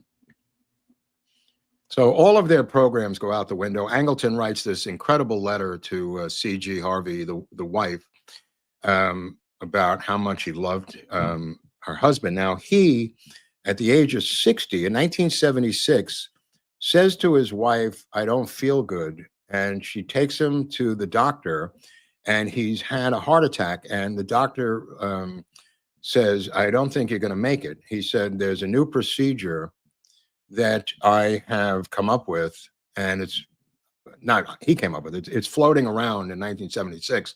And it involves putting a balloon underneath your heart, but it's just been invented. And he said, "I think you got a 1 in 10 chance of surviving. If we don't do it, you're not going to survive at all." So in the doctor's office, the doctor does open heart surgery on William Harvey for 13 and a half hours with him conscious, with local anesthesia on the heart because he can't sedate him because he will die from the sedation. So for 13 and a half hours, the pain is so enormous that he is just biting a rag and screaming in anguish as a guy does open heart surgery on him in his office, trying to put a balloon into the heart to pump it up. And when he cuts him open and he realizes that half his heart is gone, this guy smoked 5 packs of Camel a day, for 20 years, 25 years. And he dies on the operating table after 13 and a half hours. The 2 surgeons just start weeping because Harvey had become a born-again Christian. He had become a member of the church. He gave up drinking and embraced Christianity a number of years before. And he became friends with the pastor who taught him all the different things in the Bible that he had missed. And he went to Bible study. He became a deeply religious guy the last 5 years of his life. And the pastor was his best friend. This is back in Indianapolis, outside of Indianapolis. And the pastor became his best friend. The doctor was his best friend. He became one of the leading figures in the community because of the church. He prayed in public. And they just started weeping over his body that they couldn't save this guy. And they had this huge funeral for him. And there's a photo, maybe you still have, which is kind of at the end here, of his friend Angleton at the funeral, which I stumbled upon a while ago. Angleton shows, what's that? The ashes, that was Dulles' ashes. I have that one. I don't know if maybe we could see that photo. This is Angleton with Dulles' ashes. Oh, holding Dulles', right. Well, they did the same thing with Harvey. and Angleton shows up for that too.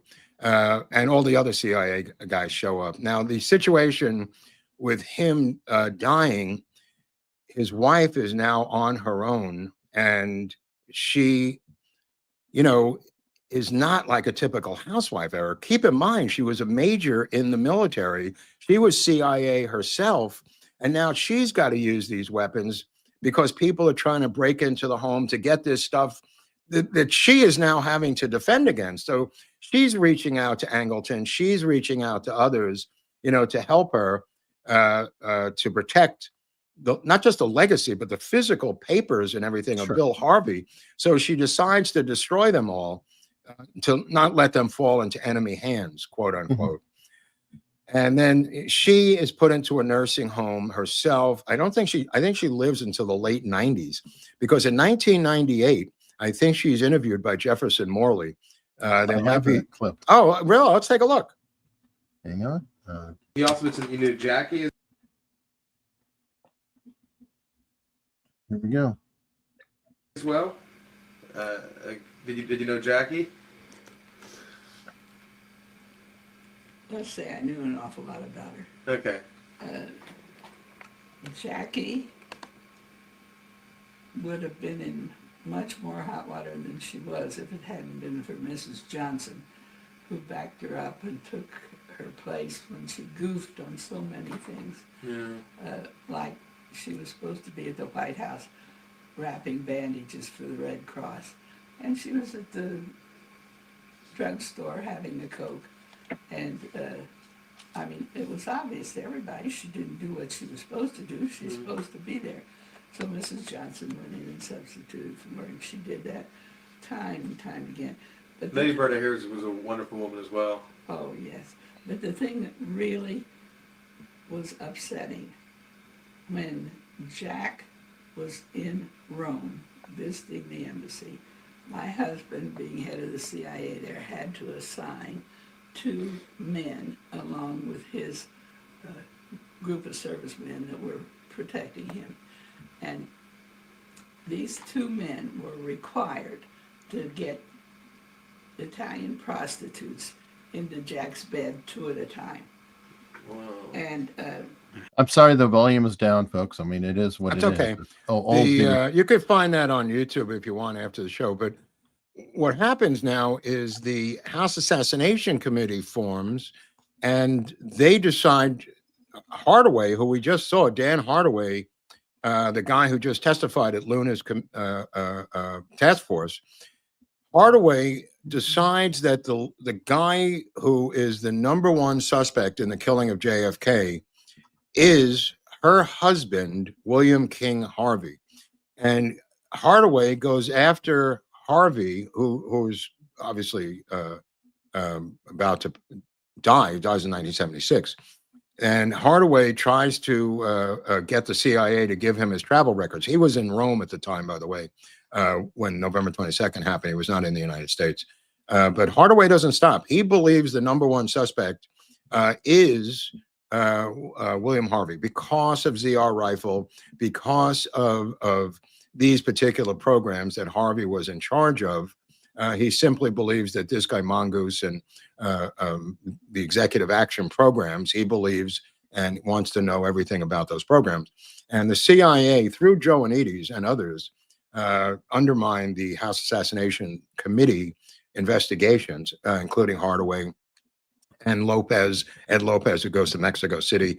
That's where Hardaway ends up after getting stonewalled by the CIA regarding, now he thinks the mob killed, by the way, Hardaway thinks the mob killed Kennedy, which shows you how smart Hardaway is, but he believes that they killed him with the help of William King Harvey. So there's that with the House Assassinations Committee. And that's how Harvey's name kind of gets smeared in folklore related to the Kennedy assassination because of Hardaway and because of, look, I mean, when he forms these groups, he brings in David Morales into JM Wave. Here's David Sanchez Morales, who is an assassin for the CIA. And Morales was a guy they used in Central and South America, but these were the guys plotting to kill Castro. not JFK. There's him after a game, I guess, somewhere at JM Wave. But there were other guys besides Morales who were at that level that the CIA used. Now, I mean, could they have turned on Kennedy? Sure, but there is no evidence of it. There's no information. There's no hard evidence of that, other than a presumption that happened, which is as good as you could get out of this thing.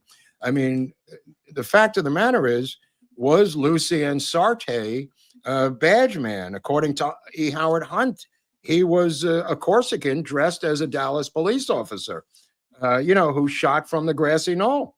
I mean, remember, the Corsican thing was, part of what Harvey insisted on. Don't forget Jean Soutre, who was OAS, who was French. He was involved in the de Gaulle plots, assassination plots, and he's arrested in Dallas on November 24th, Eric. So there's smoke there. It's not completely out of credibility. But these players existed before and after William King Harvey. These particular players, bad eggs or good eggs, any way you want to slice it, Sautré and Sarté. Is that like Harvey's given the blame or credit for things that Desmond Fitzgerald was doing? Yes. Fitzgerald was the one who did all those, and Harvey was long gone, all those crazy assassination things. I mean, and if you read any of these books, there is no mention in any book, and these are just some of the books you see right here on this subject, right here, the various books that Eric will list, and you could go through them yourselves. These books, all ones I've studied over the years regarding Harvey. Flawed Patriot is a great biography about him. Wedge, Brothers by Dave Talbot, obviously, also Devil's Chessboard about Talbot. Wilderness of Mirrors is written by David Martin, who used to be the CBS News correspondent for intelligence. People may remember him, tall, skinny guy with glasses. But Dave Talbot, I just want to get to this thing about LBJ, because Hunt's deathbed confession says that Harvey is part of the conspiracy, but the mastermind, the leader, is LBJ. So nobody wants to touch this with a 10-foot pole. What they do is they cherry pick Harvey's name out of a bunch of people, because Cord Meyer is in there, and they cherry pick Harvey, but they poo-poo always that LBJ could possibly resort to this. So Dave Talbot, this is an actual quote by Dave Talbot in his book. It is simply not credible that a man in Johnson's position would have discussed something as extraordinarily sensitive as this with Bill Harvey. That's his answer. But that's, again, this is the only reference to LBJ in his books, other than him contradicting himself in another book. LBJ might be a passive accessory or even an active accomplice, but LBJ was certainly not the mastermind. Dave Talbot said that in the book Brothers. That being said, they simply can't get their mind around the fact that LBJ, it's just an amazing amount of disinformation and looking the other way on purpose, politically, I believe. And Eric and I were talking about this over the weekend, how they simply cannot look at this guy having any involvement in this. It's just shocking. They'd rather pull out a guy who literally was an Eagle Scout, William King Harvey, and say he did it, other than looking at a completely morally bankrupt man who his own aides said was an alcoholic, sex addict, megalomaniacal, bipolar, manic depressive madman. And they go, wow, it couldn't possibly be him. To Hunt's credit, he says that Harvey, being at the highest level of the CIA, could socially interact with an LBJ. And in fact, we see Harvey in the White House. We see him in the Oval Office with JFK and RFK. So it's not out of the realm of possibility, if you follow Hunt's thing, that Harvey could have talked to LBJ about this and vice versa. Yeah, well, and it's interesting too, because that interview with his wife, she was talking about Mrs. Johnson. So how would she know? Well, maybe because they had a relationship, of course. Right. So of course. Look, I don't know. There's been too many documents destroyed. what's his name from Justice has a lawsuit now against Pam Bondi. Fitton? Yeah, Tom Fitton from Judicial Watch is suing them. He says there's 4 million documents. The archives wrote back to him. He filed, just for the JFK files, Fitton filed an FOIA through the NARIS, and they said there's 4 million additional documents, and we don't know, it may take decades for us to get to them. And he said, I'm sorry, it's not an answer. And he's suing the Justice Department over this, Tom Fitton. 4 million more documents. It's a mess, but we haven't seen much from Justice. It's all been from elsewhere, so right, it makes sense. Anyway, that's kind of the story on William Harvey. That kind of it ties in with the Lansdale story. It ties in with other stories we've done, and no one's ever done a deep dive on Harvey. Dies in 1976 as a Cincinnati Reds fan. He's lucky he died then because obviously in 77 and 78 and 81 the Dodgers will reign supreme, and it would have killed him anyway. Because that's the end of the big red machine. I got the feeling I would have liked hanging and drinking with this guy. I mean, he was incredibly harsh, but he defended his own people like a mad dog. The people who worked under him in Berlin and in Rome and in New York. What a great movie this could be if you got Paul Giamatti to play William King Harvey. I mean, what an incredible American story. If Hollywood could ever get their heads out of their asses and make real movies. Yeah, or Gandolfini, if he was alive, would have been. Well, he's not, but Giamatti No, is. I was saying that he would have been a great. He has that look with the eyes like Bill Harvey, and Giamatti's a great actor. And I think he played John Adams. Oh, he's phenomenal in John Adams. Yeah. And he also played Pig Vomit in the Howard Stern movie. That was a weird role. Yeah, I never thought that great of an actor would stoop down to play Pig Vomit. But it's range, man. Yeah, Harvey's connected. As they said, he was the American James Bond. Whether he looked like if he looked like Sean Connery or not, I don't think Ian Fleming looked like Sean Connery. So it doesn't really matter. He was the #1 guy for the American Intelligence Society, intelligence groups. But the tunnel itself was a masterpiece of genius. The tunnel it really had that can-do spirit where nobody believed he could do it, and he built one of the most sophisticated tunnels ever made. And in the 1950s, I mean, just an astounding level of technology going into that tunnel. Which I really recommend people look into as a historical side note. All right. Well, I want to talk about something we have coming up. Not for a bit, but in November, we are going to be in Dallas at the JFK Lancer Conference. Look who else is there. Who are these other people? Oh, we've got Matt Douthat is there. Yeah. Is there. Larry Hancock. Gail I hope to meet Hancock. That would be great. Definitely. Alex Harris, there's that Mark Groubert guy, Eric Hunley's there, Chris Gallup, Jeff Meek. Bill Simpic is a genius. I can't wait to meet that guy. He lives up in San Francisco. He wrote this incredible thing about Oswald, multi-part. One of the greatest things on Mary Farrell. It's a multi-volume study of Oswald. I think he might be a computer guy or a private eye, something, but holy crap, I can't wait to meet him. Yeah, and there's more to be announced soon. This is just kind of the current lineup. If you want, you can always use your phone, point it at the SQR code on the bottom right, and remember to use Untold 10 so you can get 10% off, and it also gives a credit so they know that we sent you. So it's really important that you do that. That would help. There's also links in the description below if you just want to be clicking. But wanted to share this because we're talking about JFK today, and we have this conference coming up this November. Last time we did it was in 2023. It was a great time. This is really helpful to the overseas people who have to come from England or Australia. Absolutely. As opposed to somebody who lives in San Antonio. So this true. And those in Dallas, yeah, they can wait till the last minute with no. Right. No, but I'm saying these people need to book international flights, and Sure. This is enough lead time for them to do it. And by the way, now that you mentioned international flights, Dallas is a good destination. I mean, it's a huge airport. It's a hub. It's pretty easy to get flights into Dallas from just about anywhere. So that's always a beneficial thing as well. It's got great barbecue too.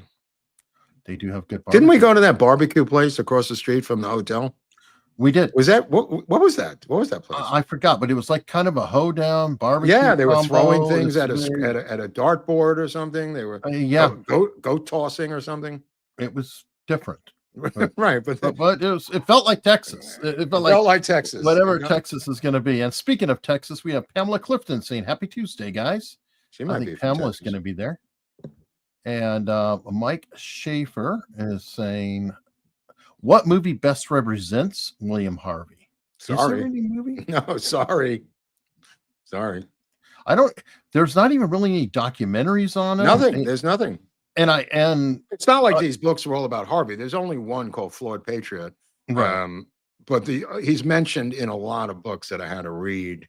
You know, like Angleton books talk about him. Yeah, he's in other people's books, so it's scattered around. Yeah, he deserves his own movie. I'll tell you that much. Yeah, I can't even find a documentary on him. Also, he did not like his picture being taken very much. No, but that was part of the intelligence thing. I don't think it was vanity. I think it was he had enemies. Sure. Let me see. This is Bob Bennett. As a yearly subscriber, I love all your shows, including the weekly current events, but I really love when you tell these stories. Thank you both. Well, they take a while to put together, so thanks. But they are, fortunately, evergreen, so 5 years from now, somebody may discover William Harvey. Oh, that's cool. Sean Lucan gifted 10 America's Untold Stories memberships. Thank you very much. It always helps a lot. They had Sean. this going away party I was telling you about where they did Julius Caesar. So Angleton felt bad for him, so he handcrafted a leather holster for one of his pearl-handled revolvers with his initials on it. And then other people, I think it was Helms, gave him a taxidermied mongoose for Operation Mongoose that they couldn't find a mongoose, so they used a ferret. I mean, it's pretty funny. I mean, these guys have a sense of humor. I mean, talk about... gallows humor. I mean, wow, that is funny. All right, this is from K-Dog. Another great show. You guys have earned your pay again. Well, thank you. And who do we have here? Dr. Evil 814. Good research, Mark. Thanks. Yeah, I mean, that's a lot of books to go through for the. That's not all of them. That's there's a couple more. I put them back on the high shelves, but I did that so people. Not for me, so people can buy them and read them for themselves, because some people think I'm making this shit up, but I'm not. I am just taking a month to read up on a particular subject now. I will try to get the books with links to Amazon in the description as soon as I can. Scott Biddle, do you think McNamara was afraid he would also be assassinated? No, I think he was just. No, I think he was just a political animal. Who the difference in the character between the two administrations, it's just bizarre. He goes from being this tepid military guy to a mad dog as they get a mad dog president. In other words, he reflects who the guy who's in charge, which is smart politically. McNamara came out of the Ford Motor Company, which is a weird. Yeah. All of these picks by these guys, and I say these guys as the Kennedy brothers, are bizarre. I mean, Dick Goodwin, the speechwriter, is in all these upper level meetings, and I'm going like, why is Dick Goodwin in there? And they're going like, well, he's an advisor to the president. I'm going, Dick Goodwin, Doris Goodwin's drunken husband. He's just eavesdropping. It's just he's ears for the president and his brother, but his brother's in so far over his head, Eric. He knows nothing about intelligence. It's just, what a crime. What a crime.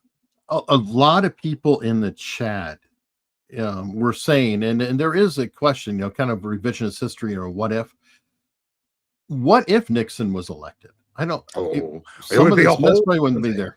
Only it would be completely different. I would have gone into Cuba on day one. As many of you know, I was vice president under Eisenhower, and we came up with this plan. These Kennedy brothers screwed the pooch. They screwed the pooch on me. I would have gone in day one. This would have been completely resolved on my watch. And I believe that.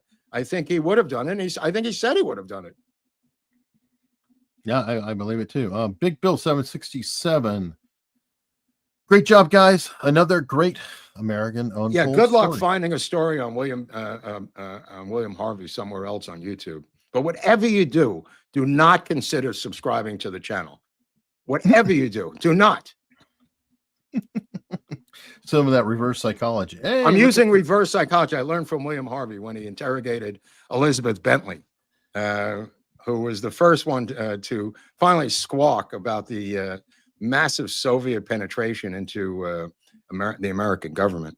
No, she looked happy to talk on Meet the Press. Yeah, I mean, she was making the rounds. I mean, I turned down the Soviet money. FBI paid her all the time. Wow, and this is the Brett Allen show. Just because Eric is an OG friend who has become an epic YouTube guy. Well, thank you. I go back. Okay, I've known Brett Allen for 7 years, I think. He has his own podcast, Brett Allen Show, very, very popular show, and he has interviewed some amazing names. If you like entertainment and that type of thing, he interviews a lot of comedians, a lot of actors. Somehow he gets on these red carpet things with like a Netflix show comes out and he's interviewing all the people who starred in it. So he's really got some good access there. So check out. Yeah, by the way, what Harvey's main complaint was the micromanagement by RFK and his group over Cuba. They wanted to know every little detail, the temperature of the water at the bay, the gradation. I swear to God, he talks about this, Harvey, the gradation of the beach, the angle of inclination for the boats. I mean, just insane things. And Harvey and the guys of the CIA were losing their minds because these guys were so, and this might have come from McNamara's world of micromanagement, but the fact seeking for every single move drove Harvey insane. How much information the Kennedys wanted before they did anything. No, and this was all because of the failure of the Bay of Pigs. Obviously, this is a year later, but they looked at the failure, and so they're super duper cautious. You can say in defense of the Kennedys, but from Harvey's appearance and coming in there, again, Harvey's brought in afterwards, Eric, to 1962. He just can't take it anymore. Well, that would make them all go freaking crazy. Make LeMay crazy. You can kind of see it's like we know what the hell we're talking about. You guys, they have historically through Schlesinger and their Camelot reporters and writers made everyone around them an enemy, and logically it doesn't make sense. How can all of these people be Dr. Strangelove? You know what I mean? All of these people had long careers doing different things. They can't all be an evil empire. But who writes the history, Mark? Right, Arthur Schlesinger. And where do academics get trained? Right. In the institutions. At Harvard. Yeah. So it is the craziest scenario in the world. This is flipping wisdom on its head. The typical wisdom is that history is written by the winners. Really, here, history is written by the nerds. Well, it's written by the losers. I mean, you want to be frank. I mean, did we survive the Cuban Missile Crisis? Yeah, we survived, but it never should have gotten that far. No, that makes me crazy. But we're going to shift now to locals, somewhere that you can join for free. And I just literally on locals, as a matter of fact, I've just put up a 4K version of Rush to Judgment today. If anybody wants to check that out, and we will. I heard that was out now. I heard the 4K was out.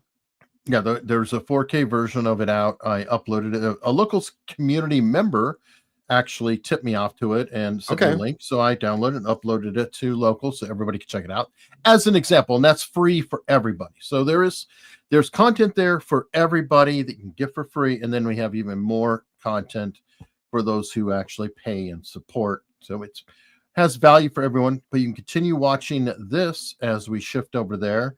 And answer questions and whatnot at locals. So we will see you momentarily. Okay, thanks.